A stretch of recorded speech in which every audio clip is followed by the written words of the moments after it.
ग्लानिर्भवति भारत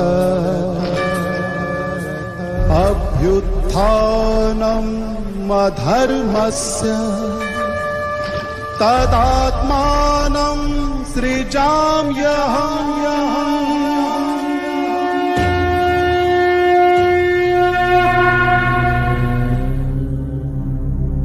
ओम शांति 24/5/2022 साकार मुरली को स्पष्टीकरण करेंगे आदरणीय पार्वती भौणी। ओम शांति। ओम शांति। मिठे बच्चे, बाबा ही सद्गुरु रूप में तुम मानू ग्यारंटी दौरान पिला माने मु तुमको निज साथी रे घर को नहीं जीवी। यही ग्यारंटी कौन सी देहधारी दे पारिबे नहीं। आज बाबा ग्यारंटी दौरान जे मु तुमको साथी रे नयन रे बसई घर को नहीं जीवी, अर्थात आम पाखे कौन सी आ चिंता रही। किंतु एभली मुक्ति जीवन मुक्ति देवा वाला ए संसार केही भी नहांती। कौन सी जड़े देहधारी गुरु बनी पारिबे नहीं, अर्थात सद्गुरु बनी पारिबे नहीं। ज्योतिर्बिंदु निराकार आम आत्मा मानकु संपूर्ण पवित्र करी सद्गति दुनिया को मध्य नहीं जीवा पई योग्य बनाउचंती। आ वर्तमान घर को मध्य साथी रे नहीं जीवे। प्रश्न, तुमे माने जो कथा शुणुछ ताहा केबे शेष हेबो? उत्तर, जेबे तुमे माने फरिश्ता होई जीवो। पतित मानंकु ही कथा सुना जाई थाए। तुमे पवित्र होई गला परे कथा सुनिबार कोनोसी आवश्यकता नहीं। सेथिपाई सूक्ष्मवतन रे पार्वती को शंकर कथा शुणाइथिले। एही कथा कहिबा भूल अटे। बाबाजी कहते जे तुमे माने जेतेबेले संपूर्ण बनीजिवो, संपूर्ण फरिश्ता होइजिवो, सेतेबेले ता ज्ञान शुणिबार आवश्यकता पड़िबनी। ज्ञान कहीं शुणा जाउची, बाबा कहीं आमको ज्ञान शुणाउचंती? कारण आमे समस्ते अधा कल्प हला पतित हो जाइचंती।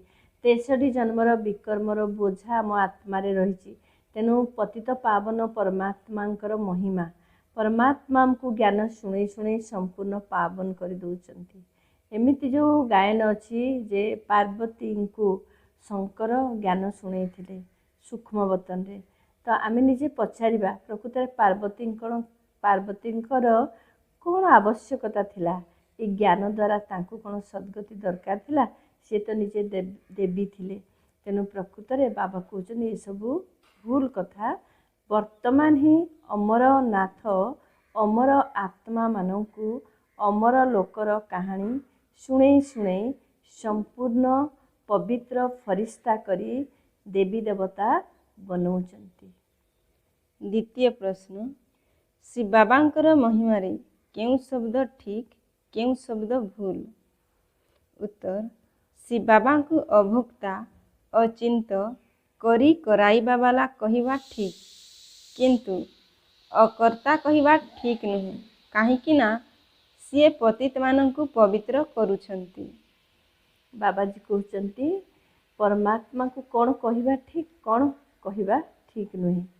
अभक्ता कहिबा, अचिंत अर्थात असोचता, करण कराबनहार ए टाइटल बाबा को देबा ठीक अच्छी, किंतु अकर्ता कहिबा ठीक नुहे। बाबा कहते कौ अर्थ रे ना बाबा प्रकृत रे अकर्ता तांकु कौन पाई कहबानी कहते। कारण बाबा जो कार्य भी करती से कार्यर हानि लाभर प्रभाव रे सी आसंती नहीं। किंतु परम पिता परमात्मा वर्तमान पिता रूप रे सद्गुरु रूप रे परम शिक्षक रूप रे सबु कार्य ही निजे करई थांती। तेणु बाबा कहते तांकु अभक्ता कहिबा कौन पाई ना परमात्मा कौन सी कर्म भोगरे आसंती नहीं। एभली कि ब्रह्मा को शरीर कौन सी रोग आदि हेले मध्य तार कष्ट शिव बाबा पाती नहीं। तेणु जेतेबेले काश आदि हुए शिव बाबा सेतेबेले ब्रह्मा शरीर ऊपर को पड़ाती। तेणु बाबा को अभक्ता कहा जाए। पुणी बाबा को असोचता जोटा कि बाबा कहते अचिंत। तेणु बाबा असोचता कारण सी एमिति चिंतन करती नहीं कौन करी कौन नहीं करी ना नहीं एभଳି ସିଏ ଯାହା ଠିକ୍ କରିବା କଥା ସିଏ ତାହା ହିଁ କରିଥାନ୍ତି। ତେଣୁ ଦାଦି ଜାନକୀ ମଧ୍ୟ ଆମକୁ ଶିଖେଇଥାନ୍ତି ଏଇଭଳି ଆମକୁ ଆମେ ମଧ୍ୟ ଅସ୍ୱସ୍ଥା ହେବା ଦରକାର। ଆମେ ସବୁବେଳେ ବାବାଙ୍କର ମୁରଲୀକୁ ଚିନ୍ତନ କରି ଆମେ ଶ୍ରେଷ୍ଠ କର୍ମ ହିଁ କରିବାର ଡିସିଜନ୍ ନେଇଯିବା କଥା। ଠିକ୍ ରାସ୍ତାକୁ ଆମେ ପଳେଇ ଆସିବା ଉଚିତ। ପୁଣି ବାବାଙ୍କୁ କରନ କରାବନହାର କୁହାଯାଉଛି, କାରଣ ବାବା ହିଁ ସବୁକିଛି କରେଇଥାନ୍ତି। ଆମେ ଭଲେ ବାବାଙ୍କ ସେବା କାର୍ଯ୍ୟରେ ଉପସ୍ଥିତ, କିନ୍ତୁ ଆମ ଦ୍ୱାରା ବି ବାବା ଉଚିତ ସେବା କରେଇ ଦେଇଥାନ୍ତି। ଗୀତ ଛୋଡ଼ ବି ଦେ ଆକାଶ ସିଂହାସନ। ଓମ୍ ଶାନ୍ତି। ଏହା ହେଉଛି ପିଲାମାନଙ୍କର ଡାକ ଯେ ବାବା ଏବେ ଆସିଯାଅ, କାରଣ ଆମେ ପୁଣି ଥରେ ରାବଣ ରାଜ୍ୟରେ ଦୁଃଖୀ ହୋଇଯାଇଛୁ। ପୁନର୍ବାର ଥରେ ମାୟାର ଛାୟା ପଡ଼ିଯାଇଛି, ଅର୍ଥାତ୍ ପାଞ୍ଚ ବିକାର ରୂପୀ ରାବଣ ଆମକୁ ବହୁତ ଦୁଃଖୀ କରିଦେଇଛି। ପ୍ରତ୍ୟୁତ୍ତରରେ ବାବା କହୁଛନ୍ତି, ହଁ ପିଲାମାନେ, ଏହା ତ ମୋର ନିୟମ ଅଟେ। ଏ କଥା ନିଶ୍ଚିତ ସେ ଆସିକରି ହିଁ କହିବେ ନା। ହଁ ପିଲାମାନେ, ଯେବେ ଯେବେ ଏହି ଧରିତ୍ରୀ ଉପରେ ଭାରତବାସୀ ସମ୍ପୂର୍ଣ୍ଣ ଭ୍ରଷ୍ଟାଚାରୀ ଦୁଃଖୀ ହୋଇଛନ୍ତି, ସଦ୍ଗତି ପାଇଁ କେତେ ଗୁରୁ କରୁଛନ୍ତି, କିନ୍ତୁ ସେମାନେ କାହାର ସଦ୍ଗତି ତ କରନ୍ତି ନାହିଁ। ତେଣୁ ବାବା କହୁଛନ୍ତି ପିଲାମାନେ ଡାକୁଛନ୍ତି। କିଏ ଡାକୁଛନ୍ତି? ଛୋଡ଼ ବି ଦେ ଆକାଶ ସିଂହାସନ, ଇସ୍ ଧରती पर आ जा रे। ବାବାଙ୍କୁ କହୁଛନ୍ତି ରୂପ ବଦଲ କର आ जा रे। ତ ପ୍ରକୃତରେ କିଏ କହୁଛନ୍ତି କାହାକୁ? ନା ପିଲାମାନେ କହୁଛନ୍ତି। ବଚ୍ଚା ରୂପରେ କହୁଛନ୍ତି, ଭକ୍ତ ରୂପରେ କହୁଛନ୍ତି। ଯେତେବେଳେ ଭକ୍ତି କରୁଥିଲେ, ଭଗବାନଙ୍କୁ ଖୋଜୁଥିଲେ, ସେତେବେଳେ କହୁଥିଲେ ହେ ଭଗବାନ, ହେ ଆକାଶ ସିଂହାସନ ଛାଡ଼ି ପଳେଇ ଆସନ୍ତୁ। କ'ଣ ପାଇଁ? ନା ଆମେମାନେ ବର୍ତ୍ତମାନ ପାଞ୍ଚ ବିକାରର ଅଗ୍ନିରେ ଆମେ ବହୁତ କଷ୍ଟ ପାଉଛୁ। ଏବେ ପାଞ୍ଚ ବିକାରର ମାୟା ଆମକୁ ଗ୍ରାସି ଦେଇଛି। ତେଣୁ ଆମକୁ ଉଦ୍ଧାର କରନ୍ତୁ, କାରଣ ପରମ ପିତା ପରମାତ୍ମାଙ୍କ ବ୍ୟତୀତ ଆମକୁ ଏଇ ବିକାର ଅଗ୍ନିରୁ ଉଦ୍ଧାର କରିଲା ବାଲା ଆଉ ଦୁନିଆରେ କେହି ବି ନାହାନ୍ତି। କ'ଣ ପାଇଁ? ନା ସମସ୍ତେ ତ ଜନ୍ମ ମରଣ ଚକ୍ରରେ ଆସି ସମସ୍ତେ ତମ ପ୍ରଧାନ ହେଇଯାଇଛନ୍ତି। କେବଳ ପରମ ପିତା ପରମାତ୍ମା ଯିଏକି ଅଜନ୍ମା ଅଭକ୍ତା, ତେଣୁ ସିଏ ସଦା ପବିତ୍ର। ତେଣୁ ସେଇ ସଦାଶିବ ଶିବ ବାବା ହିଁ ଆସି ଆମକୁ ବର୍ତ୍ତମାନ ଏଇ ଦୁଃଖ ଦୁନିଆରୁ ମୁକ୍ତି କରିପାରିବେ। ତୁମେ ଯେବେ ଏହାଙ୍କୁ ଅର୍ଥାତ୍ ବ୍ରହ୍ମାଙ୍କୁ ଦେଖୁଛ, ତେବେ ବୁଦ୍ଧିରେ ଶିବ ବାବାଙ୍କୁ ୟାଦ କରିବା ଉଚିତ। ସିଏ ହିଁ ପିତା, ଶିକ୍ଷକ, ଗୁରୁ ଅଟନ୍ତି। ମନୁଷ୍ୟ କୌଣସି ଗୁରୁ କଲେ ଅଥବା ଶିକ୍ଷକ କଲେ ତାଙ୍କର ଶରୀରକୁ ହିଁ ଦେଖିଥାନ୍ତି। ଆତ୍ମା ହିଁ ଭିନ୍ନ ଭିନ୍ନ ଶରୀର ଧାରଣ କରି ଭିନ୍ନ ଭିନ୍ନ ନାମ ରୂପ ଦେଶ କାଳକୁ ଯାଇଥାଏ, କିନ୍ତୁ ବାବା ତ ଏକ ଅଟନ୍ତି ଏବଂ ଥରେ ମାତ୍ର ଆସୁଛନ୍ତି। ସିଏ ତ ପୁନର୍ଜନ୍ମ ନେଉନାହାନ୍ତି। ସଂସ୍କାର ତ ଆତ୍ମାରେ ରହିଛି। ସିଏ ଯେବେ ଶରୀର ଧାରଣ କରିବେ, ତେବେ ବର୍ଣ୍ଣନା ହେବ ନା।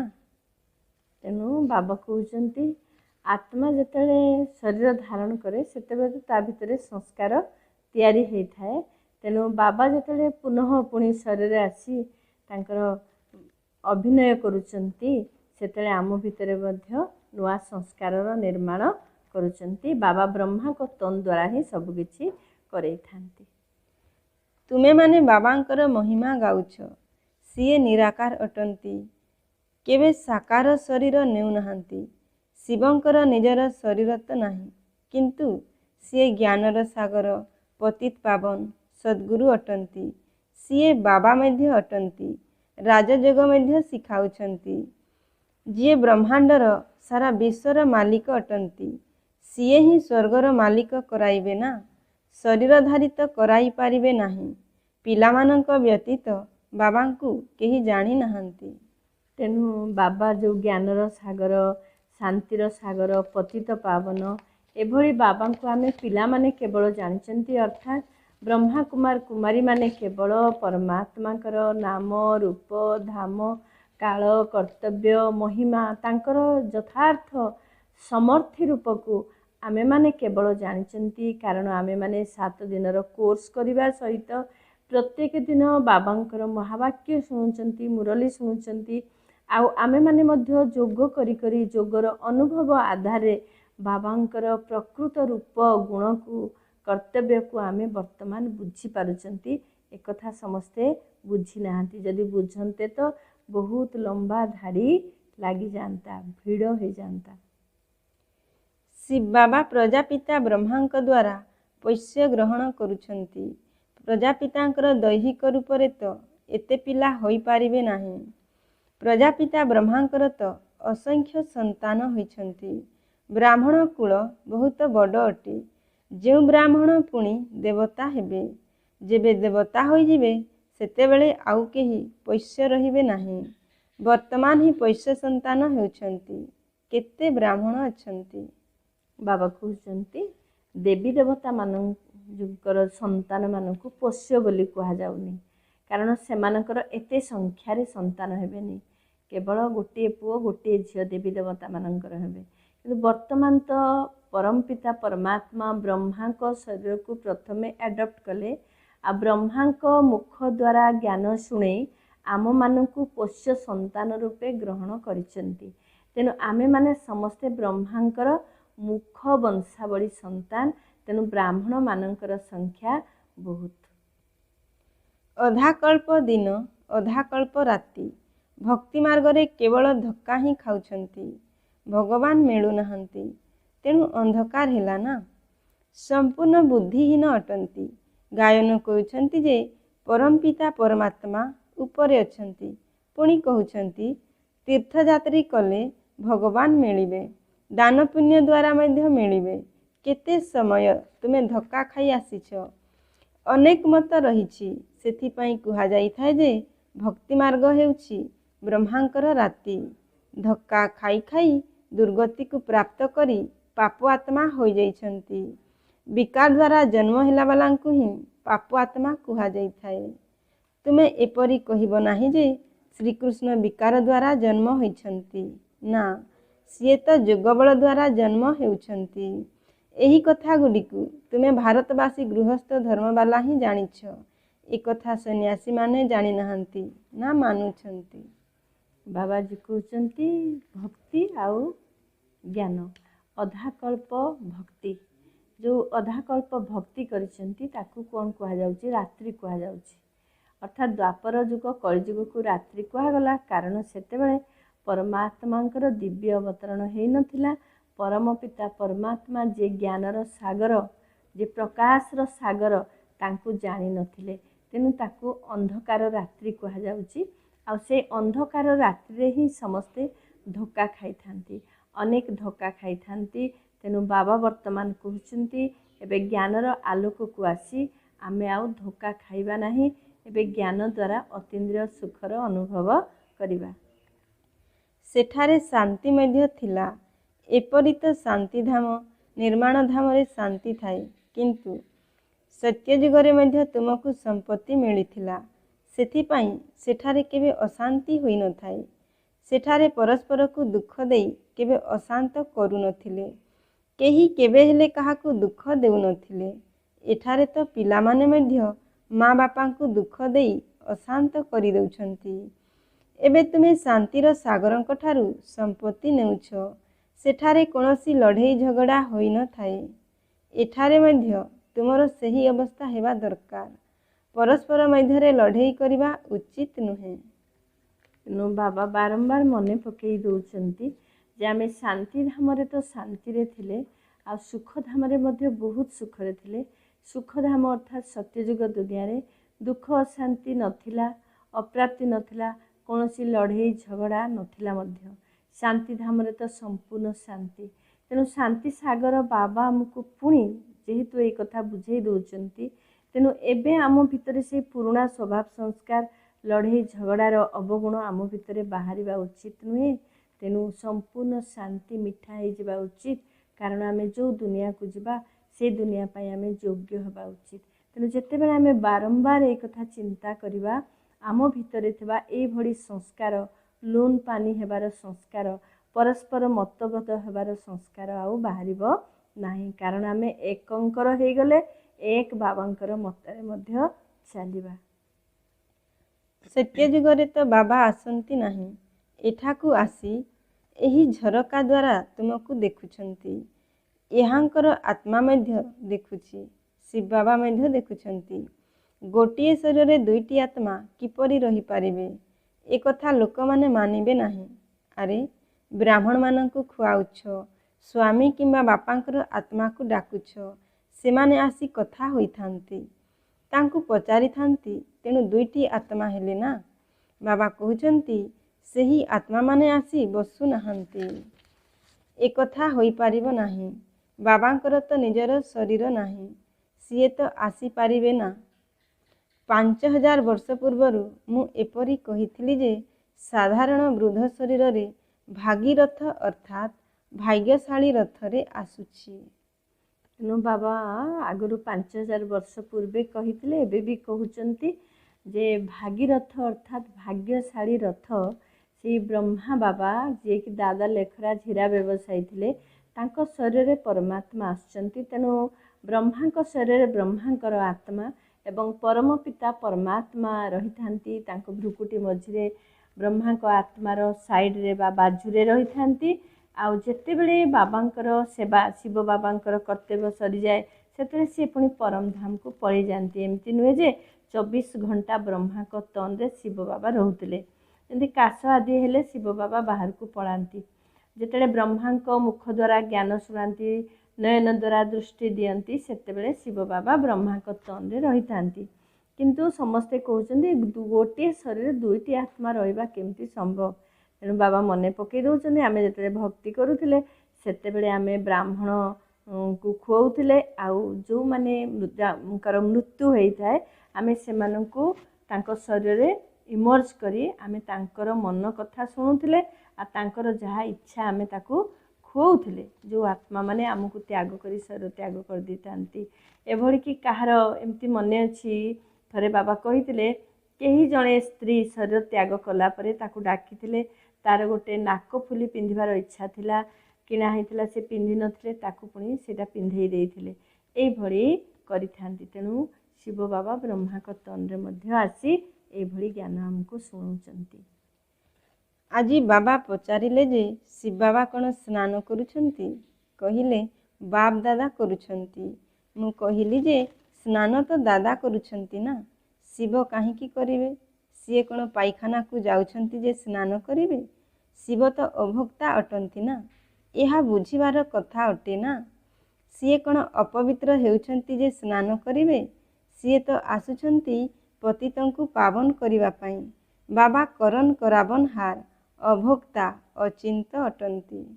ତେଣୁ ବ୍ରହ୍ମା ବାବାଙ୍କୁ ସ୍ନାନ କରିବାର ଆବଶ୍ୟକତା ଥାଏ। ଆଉ ବ୍ରହ୍ମା ବାବା ଯେତେବେଳେ ସ୍ନାନ କରନ୍ତି, ସିଏ କହନ୍ତି ଇଏ ଶିବଙ୍କର ରଥକୁ ମୁଁ ଲୋଟି ଦେଉଛି, ଶିବଙ୍କର ରଥକୁ ମୁଁ ସ୍ନାନ କରୁଛି କହିଥାନ୍ତି। ସିଏ କହିନଥାନ୍ତି ଶିବ ସ୍ନାନ କରୁଛନ୍ତି ବୋଲି। ତେଣୁ ଶିବ ଭଗବାନଙ୍କୁ ସ୍ନାନ କରିବା କ'ଣ ଦରକାର? ସିଏ ତ ପବିତ୍ରତାର ସାଗର, ସିଏ ତ ସଦା ପବିତ୍ରତା, ସିଏ କେବେ ଅପବିତ୍ର ହୁଅନ୍ତି ନାହିଁ ଯେ ସ୍ନାନ କରିବେ। କିନ୍ତୁ ବ୍ରହ୍ମା ଯିଏକି ସାଧାରଣ ଶରୀରଧାରୀ, ସିଏ ମଧ୍ୟ ଜଣେ ମନୁଷ୍ୟ, ତେଣୁ ତାଙ୍କୁ ସ୍ନାନ ଆଦି କରିବାର ଆବଶ୍ୟକତା ରହିଥାଏ। ତେଣୁ ବାବା କହିଲେ ସିଏ କ'ଣ ଲ୍ୟାଟ୍ରିନ୍ ଯାଉଛନ୍ତି? କାରଣ ପାଇଖାନା ଗଲେ ହିଁ ସ୍ନାନ କରିବାକୁ ପଡ଼ିଥାଏ। ତେଣୁ ପ୍ରତ୍ୟେକ ବ୍ରହ୍ମାକୁମାର ବ୍ରହ୍ମାକୁମାରୀ ମାନେ ମଧ୍ୟ ଯେତେବେଳେ ପାଇଖାନା ଯାଆନ୍ତି ସେତେବେଳେ ସ୍ନାନ କରିଥାନ୍ତି।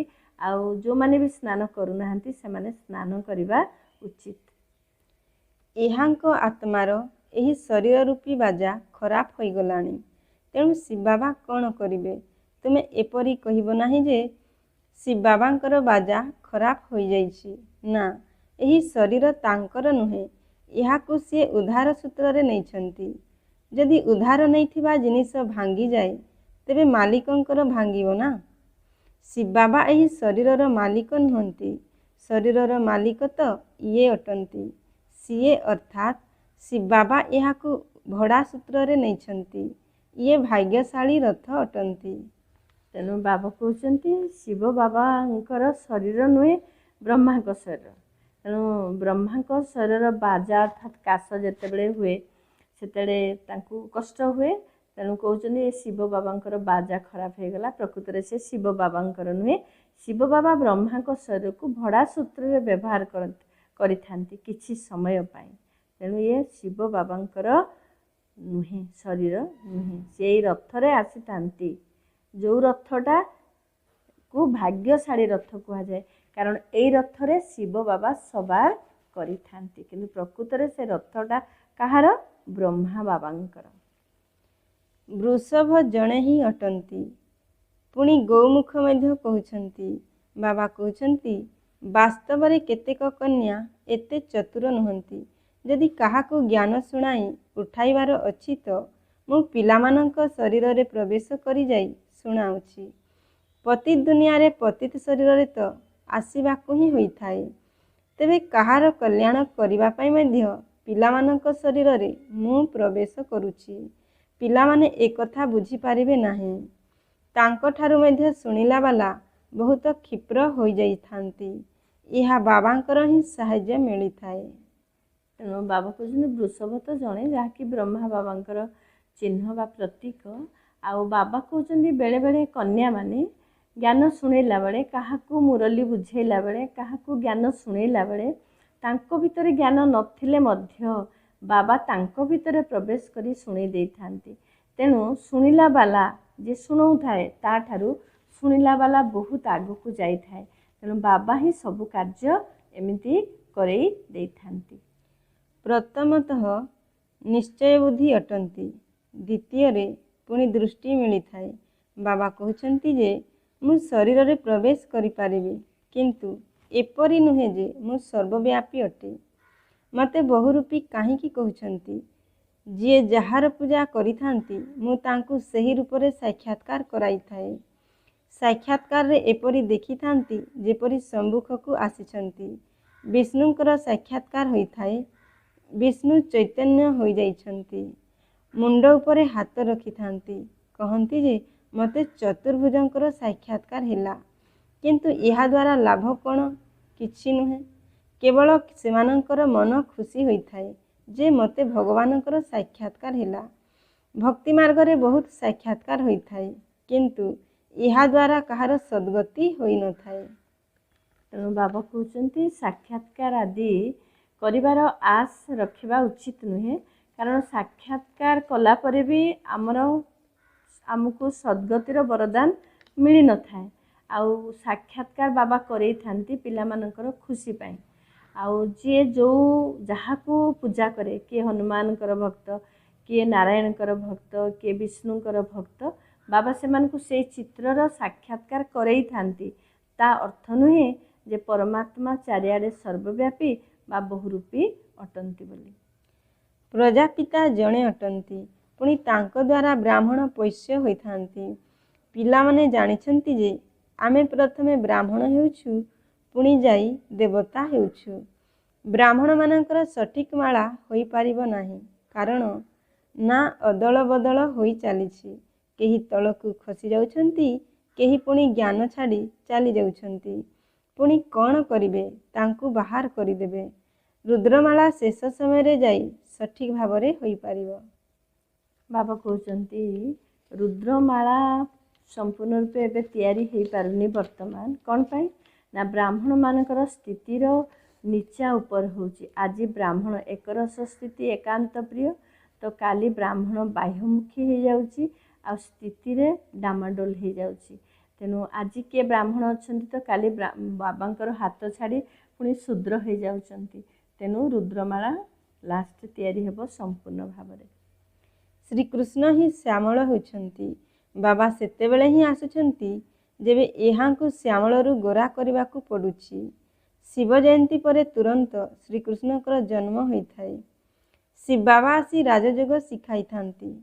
କାହାକୁ? ବ୍ରାହ୍ମଣମାନଙ୍କୁ। ପ୍ରଜାପିତା ବ୍ରହ୍ମାଙ୍କର ମୁଖ ବଂଶାବଳୀମାନଙ୍କୁ। ସେହିମାନେ ପୁଣି ରାଜାରାଣୀ ହେଉଛନ୍ତି। ଶିବ ବାବା ଚାଲିଯିବେ, ପୁଣି ଲକ୍ଷ୍ମୀ ନାରାୟଣଙ୍କର ରାଜ୍ୟ ହେବ। ତେଣୁ ବାବା କୃଷ୍ଣଙ୍କୁ ଏପରି ଗଢ଼ିଛନ୍ତି। ସେମାନେ ପୁଣି ବାବାଙ୍କ ବଦଳରେ କୃଷ୍ଣଙ୍କର ନାମକୁ ଲଗାଇ ଦେଇଛନ୍ତି। କୃଷ୍ଣଙ୍କୁ ଦ୍ୱାପରକୁ ନେଇଯାଇଛନ୍ତି। ଏବେ ଶିବ ବାବା ରାଜଯୋଗ ଶିଖାଉଛନ୍ତି। ତେଣୁ ବାବା ରାଜଯୋଗ ଶିଖେଇ ବାବା ସମସ୍ତଙ୍କୁ ଯୋଗ୍ୟ କଲା ପରେ କୃଷ୍ଣପୁରୀ ଦୁନିଆ ତିଆରି ହୋଇଥାଏ। ତେଣୁକରି ବାବା କହୁଛନ୍ତି ପ୍ରଥମେ ଶିବ ଜୟନ୍ତୀ ପରେ ତାପରେ କୃଷ୍ଣ ଜୟନ୍ତୀ ମଧ୍ୟ ହୋଇଥାଏ। କୃଷ୍ଣଙ୍କର ରାଜ୍ୟ ତାପରେ ଆସିଥାଏ। ସଙ୍ଗମ ଯୁଗ ଏବଂ ସତ୍ୟ ଯୁଗ ବିଷୟରେ କାହାକୁ ହେଲେ ଜଣା ନାହିଁ। ମୁଁ କଳ୍ପର ସଙ୍ଗମ ଯୁଗରେ ହିଁ ଆସୁଛି। ସେମାନେ ପୁଣି ଯୁଗେ ଯୁଗେ ବୋଲି କହିଦେଉଛନ୍ତି। ତାହା ମଧ୍ୟ 4 ଯୁଗ ହୋଇଥାଏ। ଦ୍ୱାପର ପରେ କଳିଯୁଗ ହୋଇଥାଏ। ପୁଣି ସେହି ଦ୍ୱାପର ଯୁଗରେ ଆସି କ'ଣ କରିବେ? ଅବନତି କଳାରେ ସମସ୍ତଙ୍କୁ ଯିବାକୁ ହିଁ ହେବ। ମୋର ତ ସେତେବେଳେ ପାଠ ରହିଛି ଯେତେବେଳେ ଉତ୍ଥାନ କଳା ହୋଇଥାଏ। ଏହାଙ୍କୁ ତ ତଳକୁ ଓହ୍ଲାଇବାକୁ ହିଁ ହୋଇଥାଏ। ତେଣୁ ଯେଉଁ ବାବାଙ୍କୁ କହିଦେଇଛନ୍ତି ଯୁଗେ ଯୁଗେ ଆସିଥାନ୍ତି, ପ୍ରକୃତରେ ବାବା ସେତେବେଳେ ଆସନ୍ତି ଯେତେବେଳେ ଉତ୍ଥାନର କଳା ହେଇଥାଏ। ଆଉ ଯୁଗେ ଯୁଗେ ତ ଧୀରେ ଧୀରେ ଅବନତିର କଳା, ଉତ୍ତର୍ତ୍ତି କଳା ହେଇଥାଏ। ଅର୍ଥାତ୍ ସତ୍ୟରୁ ତ୍ରେତା ଯୁଗ ଭିତରେ ସମସ୍ତେ 16 କଳାରୁ 14 କଳା ହେଇଯାଇଥାନ୍ତି। ତ୍ରେତାରୁ ଦ୍ୱାପର, ଦ୍ୱାପରରୁ କଳି, ଏ ଭିତରେ ସମସ୍ତେ କଳାହୀନ ହେଇଯାଆନ୍ତି। ତେଣୁ ସେଇ ସମୟରେ ବାବା ଆସି କ'ଣ କରିବେ? ତେଣୁ ବାବା ଆସନ୍ତି କଳିଯୁଗର ଶେଷ, ସତ୍ୟର ଆରମ୍ଭ। ଏହି ସମୟରେ ଉତ୍ଥାନର କଳା ହେଇଥାଏ, ଚର୍ତ୍ତି କଳା ହେଇଥାଏ। ସେହି ସମୟରେ ପରମପିତା ପରମାତ୍ମା ଆସି ରାଜଯୋଗ ଶିଖେଇଥାନ୍ତି। ଶିବ ବାବା ଆସି ବ୍ରହ୍ମାଙ୍କ ଦ୍ୱାରା ପୋଷ୍ୟ କରୁଛନ୍ତି, ଶୂଦ୍ରରୁ ପୁଣି ବ୍ରାହ୍ମଣ କରୁଛନ୍ତି। ଆଉ ସୂକ୍ଷ୍ମବତନବାସୀ ବ୍ରହ୍ମା କିପରି ପ୍ରଜାପିତା ହୋଇପାରିବେ? ପ୍ରଥମେ ଏହି ନିଶ୍ଚୟ ହେବା ଦରକାର ଯେ ସିଏ ପିତା ଅଟନ୍ତି, ଶିକ୍ଷକ ମଧ୍ୟ ଅଟନ୍ତି, ସଦ୍ଗୁରୁ ମଧ୍ୟ ଅଟନ୍ତି। କହୁଛନ୍ତି ମଧ୍ୟ ଯେ ସଦ୍ଗତିଦାତା ଜଣେ ଅଟନ୍ତି, କିନ୍ତୁ ତାଙ୍କର ନାମ ରୂପ ଦେଶ କାଳ ଜାଣିନାହାନ୍ତି। ତେଣୁ ବାବା କହୁଛନ୍ତି ପରମ ପିତା ପରମାତ୍ମା ବର୍ତ୍ତମାନ ପିତା, ଶିକ୍ଷକ, ସଦ୍ଗୁରୁ ରୂପରେ ବର୍ତ୍ତମାନ ପାଳନା ଦେଉଛନ୍ତି। ଆଉ ସେଇ ସଦ୍ଗୁରୁ କେବଳ ଜ୍ୟୋତିର୍ବିନ୍ଦୁ ଶିବ ବାବା।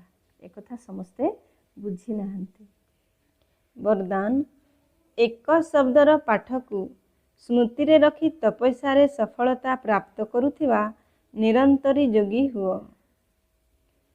ତପସ୍ୟାର ସଫଳତାର ବିଶେଷ ଆଧାର ବା ସହଜ ଉପାୟ ହେଲା ଏକ ଶବ୍ଦର ପାଠକୁ ଦୃଢ଼ ଭାବରେ ଧାରଣ କରିବା।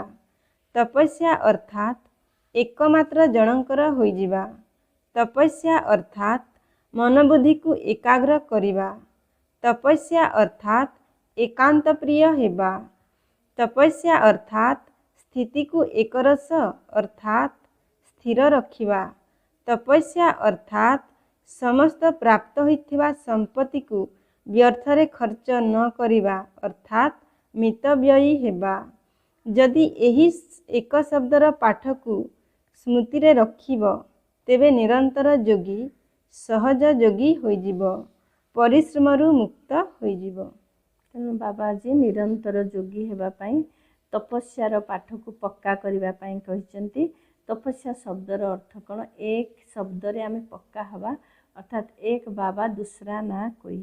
ତେଣୁ ଆମେ ଏକ ବାବାଙ୍କ ପାଖରେ ଆମେ ପରମ ଧାମରେ ଯାଇ ମନବୁଦ୍ଧିକୁ ଏକାଗ୍ର ଚିତ୍ତ କରିବା, ଏକାନ୍ତ ପ୍ରିୟ ହେବା, ଆଉ ସ୍ଥିତିକୁ ମଧ୍ୟ ଏକରସ ରଖିବା। ଏମିତି ନୁହେଁ ଆଜି ସ୍ଥିତି ବହୁତ ଉଚ୍ଚା, କାଲି ପୁଣି ସ୍ଥିତି ତଳକୁ ଖସି ଆସିବ। ତେଣୁ ଆମେ ଏକରସ ସ୍ଥିତି ମଧ୍ୟ ରଖିବା। ଆଉ ବାବା ଯେଉଁ ଖଜାନା ଦେଇଛନ୍ତି, ଯେଉଁ ସମ୍ପତ୍ତି ଦେଇଛନ୍ତି, ତାକୁ ଆମେ ସଠିକ୍ ଭାବରେ ବ୍ୟବହାର କରିବା, ଅର୍ଥାତ୍ ବ୍ୟର୍ଥରେ ଖର୍ଚ୍ଚ କରିବା ନାହିଁ। ତେଣୁ ତପସ୍ୱୀ ମୂରତ ଯିଏ, ସେ ମିତବ୍ୟୟିତା ତା ଭିତରେ ଥାଏ, ବଦ ଖର୍ଚ୍ଚ କରିନଥାଏ। ଆମେ ଯଦି ସବୁବେଳେ ଏଇଭଳି ବ୍ୟର୍ଥକୁ ସମାପ୍ତ କରିଦେବା, ଏକର ସ୍ଥିତିରେ ରହିବା, ତାହେଲେ ଆମେ ନିରନ୍ତର ଯୋଗୀ ବନିପାରିବା। ସ୍ଲୋଗାନ। ଆଜ୍ଞାକାରୀ ତାଙ୍କୁ କୁହାଯିବ ଯିଏ ନିଜର ମନବୁଦ୍ଧିକୁ ମନମତ ଠାରୁ ସର୍ବଦା ମୁକ୍ତ ରଖିଥାନ୍ତି।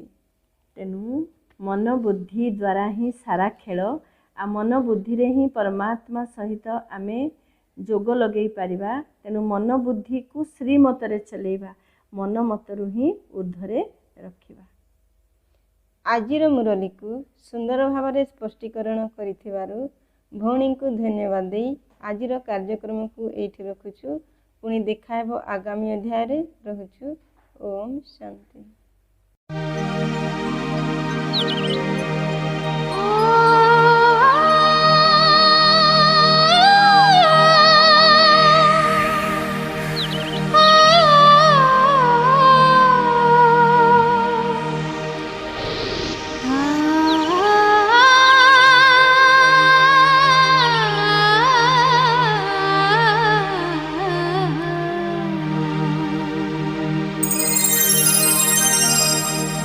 गीता ज्ञानदाता हे शिव बाबा, तुम सुखर सागर प्रीतिर झर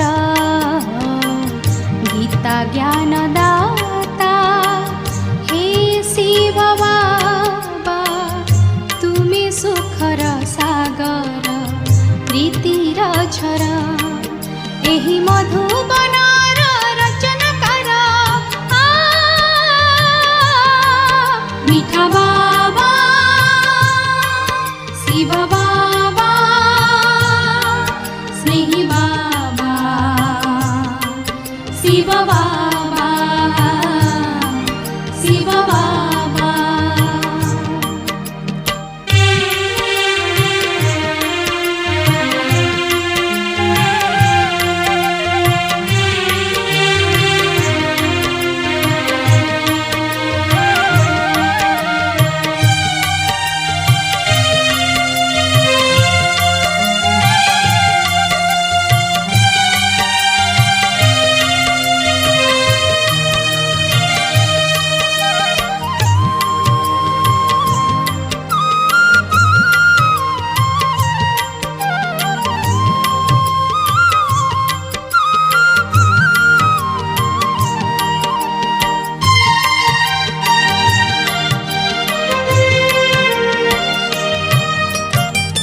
कल्पे आसी संगम जुगारे आत्म परिचय देला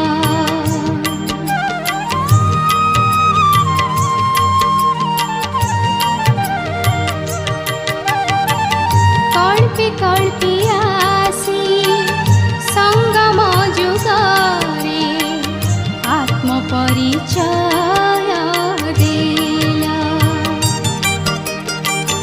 दिव्य गुण रूपी मोती माणिक्य संतान को सजाइल बदलिला आकाश मीठा बाबा शिव बाबा स्नेही बाबा शिव बाबा शिव बाबा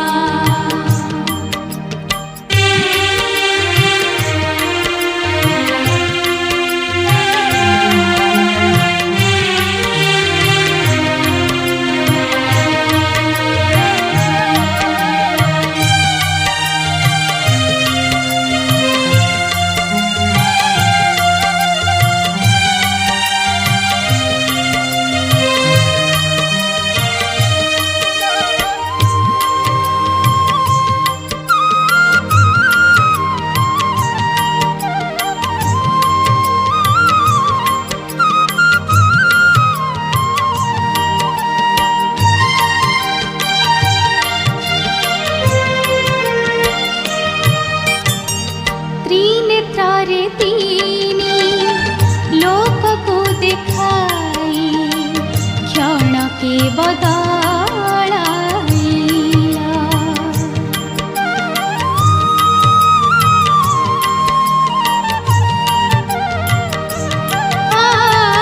त्रिनेत्रे तीनी लोक को देखाई क्षण के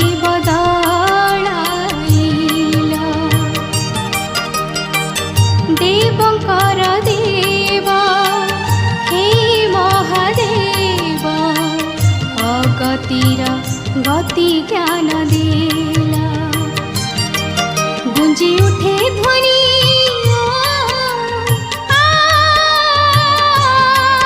मीठा बाबा